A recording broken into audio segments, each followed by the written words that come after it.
Good morning. Grey, mist, fog. Ain't very nice. Unless you like it, grey, misty and foggy.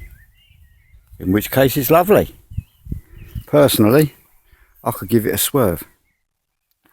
I've come to the miner because this morning I want to talk about inspiration. I don't know if I've spoken about it before. I didn't do my homework. But it's come to me this morning that I've had to be inspired. I didn't want to get up. I asked my wife to look out the curtains this morning, tell me what the weather was like. And she said, same as last night. Grey, foggy, wet, horrible. She didn't say it like that. She's a very upbeat lady. But that's the words I heard. Grey, foggy, misty, horrible. And I was not inspired to come out and do my miles towards the charity total. So I had to dig deep this morning because I could quite happily, quite easily and justifiably turned over and gone back to bed and left the whole blessed saga to somebody else. That's not me. It's not in my nature. I don't give up. I don't quit easily.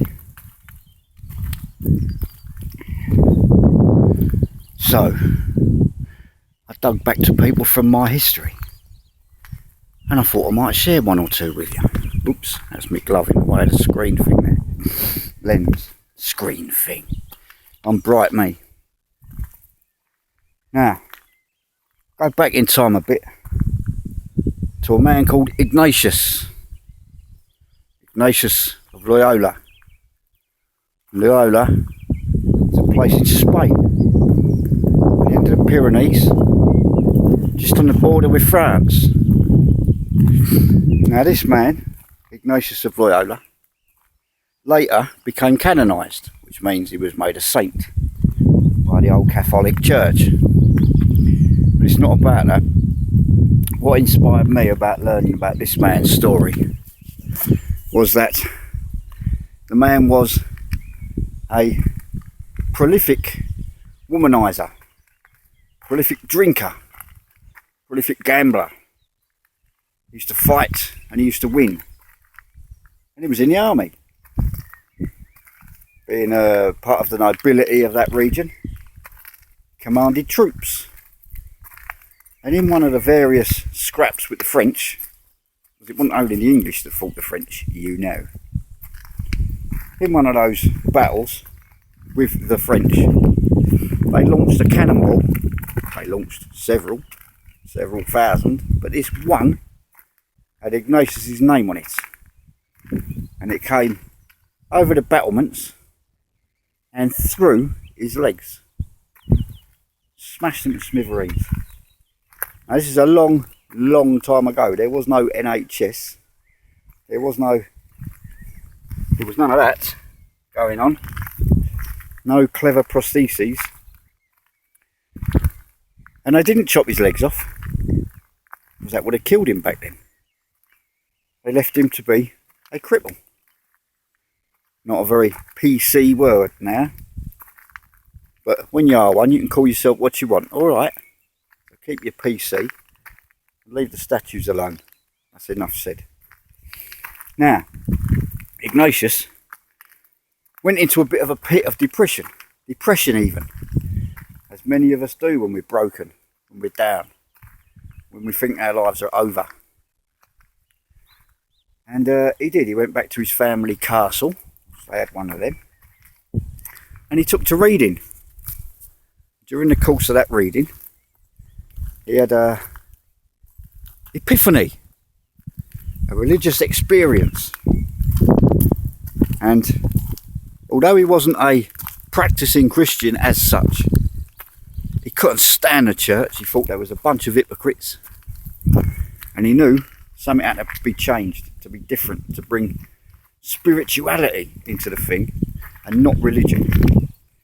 So he went away. He lived in a cave for about 2 years. he mobbed up with some other fellas that thought the same as him and formed what we nowadays call the Jesuits. If you're interested in that man's story, I can recommend an author lady called Margaret Silf and her book, The Spiritual Exercises, where she explains it in a non-religious, non-browbeating, down-to-earth fashion. I'm not going to get into it here. I haven't got time. It would take me an hour. It's kind of like the meditation thing. It involves a bit of meditation. Self-examination. Finding out who you are. Finding out where you want to go in the world. A very inspirational man, a very inspirational story. So he inspires me.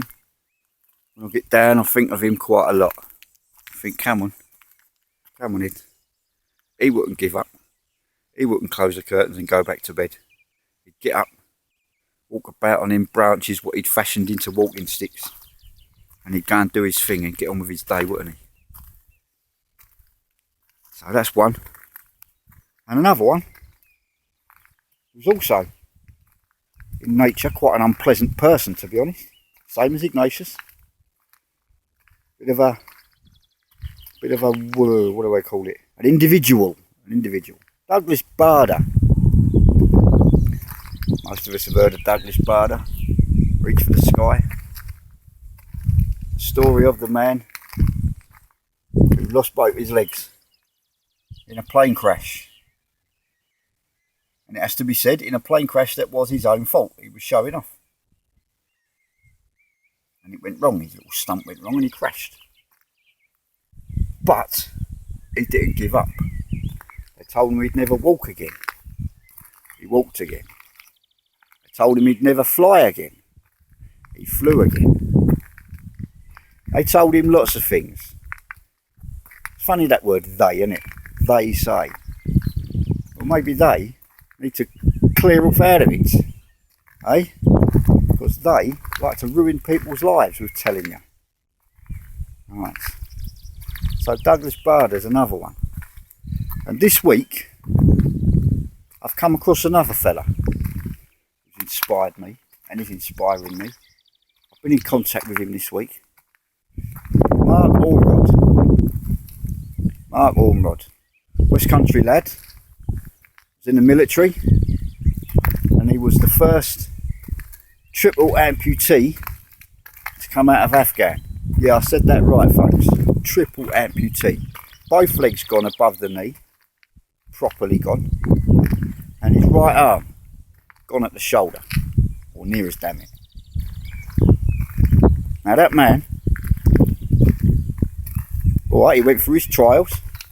As we all do when we've lost bits and we get broken. I'm not going to say he was a saint and an hero or whatever. Well, he is an hero, by the way. But I'm not, he wasn't gifted by God or whatever, this and that. It was all inside himself. He dug himself up, got himself well, pushed himself. And what reminded me to talk about him this morning was they. Was they told him he'd never walk again. Don't they want to slap up the jaw sometimes, eh? High five in the face with a chair, some of them. You'll never do this, you'll never do that. Does my nutting. But that's what they told him. And he told them, yes I will. And yes he did. And he competed in the Invicta Games. He did. With the Ginger Prince. And all his cohort. And now, he's online. He's got a book out called Man Down. I recommend you get it and read it. He's on YouTube. You can have a look for him. Mark Ormrod. O-R-M-R-O-D. Look for the man. He's very inspiring. And he's keeping me going. So inspiration. So to sum up, I think what I would say is, if you're down in the dumps, if you think life has dealt you a bad hand today, go find somebody that inspires you. And beat it. And don't let them, whether they be inside your head, or whether they be sat in a posh chair the other side of a posh desk in a posh office, or whether they're a doctor. Don't matter who they are, social worker. If they're telling you you can't, take a notice of that. Of course you can. Ignatius of Loyola, Bader, Mark Ormrod, Edvardo McShunt. Yes, we can. I love you all. You have a good day. And with a miner behind me and nothing else to view because it's completely grey, I'm signing off. See you next time. Ta-da!